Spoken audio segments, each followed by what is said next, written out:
conference that is made national, and for the sole purpose is to see how to preserve a young man, a young woman who is in the bracket of a youth to being a good, responsible Christian who is going to account to the entire world, the spiritual life. And now, basing on the topics that are being taught or rather conducted here into this seminar, they are meant to mentor us into a good spiritual Christian who is going to have a well-developed character that is pleasing unto the Lord. Now, to the boy child, one of the topics today, this morning, is about sexuality and self-discipline. You know, in this generation, we are seeing so many mushrooming characters which are being imported into our communities using the globalization network, which has hindered the progress of the spiritual life. But now, through the series of teachings, a young man is equipped to living a holy life which is desirable unto the living God. And the sole purpose why God created us is to live a pure life that is pleasing unto Him. And characters like homosexual, lesbianism are so much dominating and they're penetrating even the church. But now when we are being taught, it is like we are being awakened again into our life to live a life that is pure before the Lord. And for that reason, I also make it a call to the rest of the young men out. Please embrace God, because our lives only carry the value when we have God in us. And how can you have this? When you champion Jesus at the core of your life, then you are going to live for eternity. But when you despise the opportunity of receiving Jesus Christ as a Lord and Savior, definitely your life is in rain. This world looks to be pleasing, looks to be having a lot of pleasure, but all these are vanity. They end, but the life to come is for everlasting. So I urge every young man, please be accountable to your living, because God at one point will ask you for accountability, how you have lived on earth, and you will be able either to get to heaven or to hell. So determine your destination today, and you will live a happy or a disappointing life. According to the youth life, you know, as a young man, parents expect a lot out of us. But besides the expectation of the parent, a young man also has his expectations. And God, by so creating us or any other human being, there's what we call the talents. And these are inborn, they are inside. And once we are out in the world, there's a desire and a demand to express all this. But there are always hindrances. For example, I might be a footballer, and my father or my mother doesn't like so. She's interested in me being occupied in books, reading. Tells me whenever I go to play, says, no, I don't want you to go. I want you to concentrate and read. Mimi nataka tu usome. But in fact, the talent might be the number one key to make me succeed in life. And that success will not only benefit me as a person, but also the community, including my parents. So we as parents, I urge you outside there, don't be a hindrance when your child is doing any sporting event. It may not be in the field, but it can also be this artwork. We have children who are good at doing artwork. It might be painting, and that one earns him a living. School, he may not succeed. Or even when you force him, yes, he will go. But later on, he may not achieve what you expect. But if you give him that free will to do what God has placed in him, you're going to enjoy. And the other thing I want to say about this, we have businesses. How does a young man earn himself a living? Please, I as a person, I have invested into different business trials that you can do as a young man, and you don't only focus in the government, you don't only focus in your parents to give you supply or the basic needs. You can try a few things here at home. You don't need to rent a house anywhere, but you can still do it from home. One, you can buy potatoes, buy a frying pan, and you start making. It requires only small money to start. You don't need a lot of money. You don't need to go for a loan. You need to start with the little that you have, and from there you're going to see progress. You're going to have an increase. You can buy cassava. You start frying and people are going to eat. Most of us do these things and we see as if it is wasting of time. You're fearing the sunshine, but people are earning out of this. People can do value addition. This cassava, somebody sells it, just roll like that, buy it, make it in chips form, cut, buy tomatoes. After you're fried, do something, add value, buy granuts, this butter, add there, somebody will enjoy. There are people who cannot eat it in that raw form, but you make it better so that somebody will give you that money, and you, at the end of the day, you're having something back home. You're able to sustain yourself. You're able to buy books if you're school going. Now it is holiday time. How are you preparing yourself? There are things you can do. Go buy raw nuts in the bucket. Bring them fry. Buy a bucket. It's only small money. Put there. Go with your measuring spoon. Just something. Be creative. You know, it's all about creativity. I am telling you, if you are ashamed of doing certain things, you might end up being a beggar or a thief. So to avoid all this, please try to do something. Occupy yourself. Sell tomatoes. Sell onions. There are many things. There are people who need water but they find it difficult to go for water. At your neighborhood, say, mama, leo mimi nataka nikuendee maji na mimi nataka kupesa kidogo. That's how we start exposing. In fact, start. When you don't start and you just remain with the thought, you're going to be stuck. But start. Use their own jerrycans.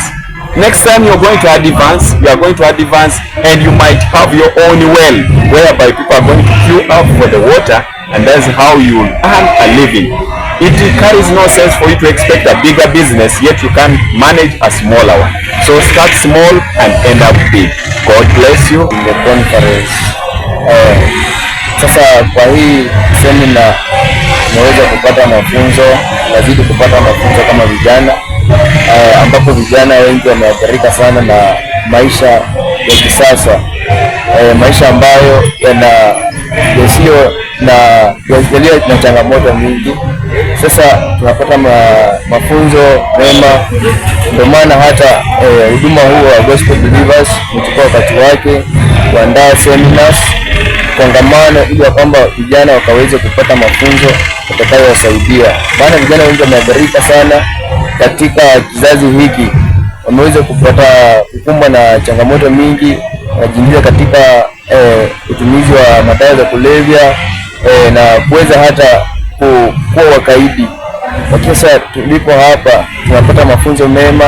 Ninachosema ni kwamba vijana tuweze hata unapopata kongamano ndio na mafunzo mema, jaribu kufika pale ili kwamba hata ukaweze kusikiza na Bwana atakusaidia ili kwamba kujenga mwili wa Kristo. Maana neno linasema kwamba hata mambo yote yatapita, lakini neno la Bwana litazidi kusimama, ukaweze kubarikiwa.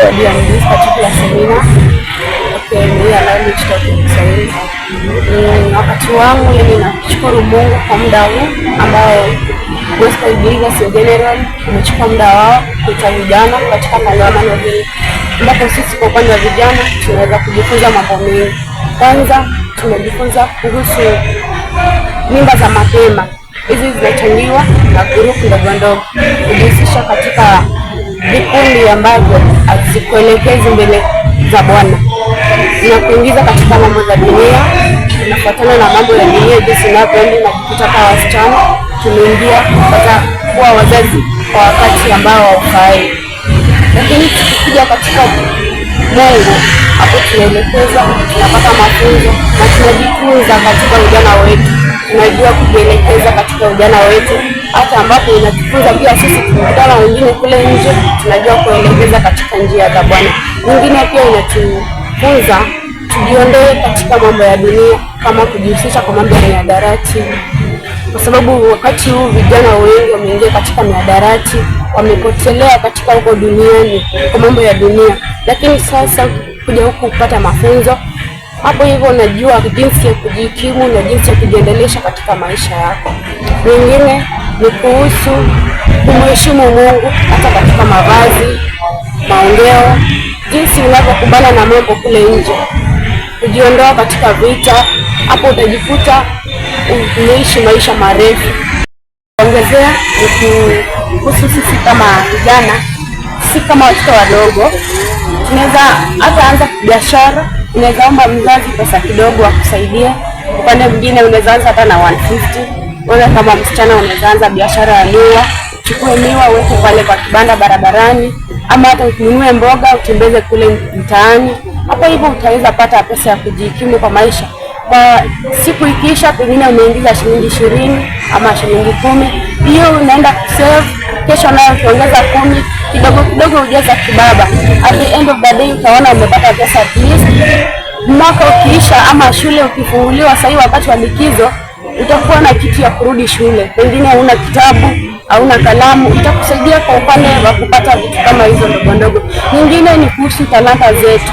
Pengine sisi kama watoto wadogo tuna talanta ya kuimba, pengine kucheza kule uwanjani.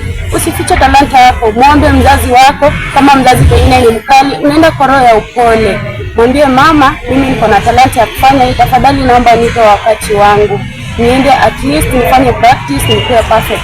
Sababu kama utakuwa mwimbaji, unaanza kuimba polepole, na wakati mwingine pengine ukikuwa mkubwa ama pengine kupata support kwa mtu, unaenda kuimba, hapo utakuwa umejisaidia na pamoja utakuwa umesaidia familia kwa upande mwingine.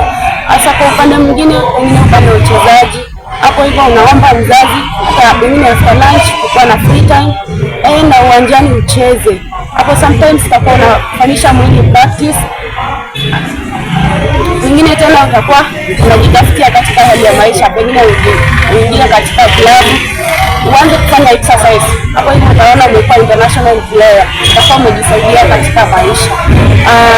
Pengine ningeomba tujihusishe katika vikundi, pengine uanze kipaumbele after muda wako, pengine uko na free time, uchukue watoto wadogo uanze kuwaelekeza pole.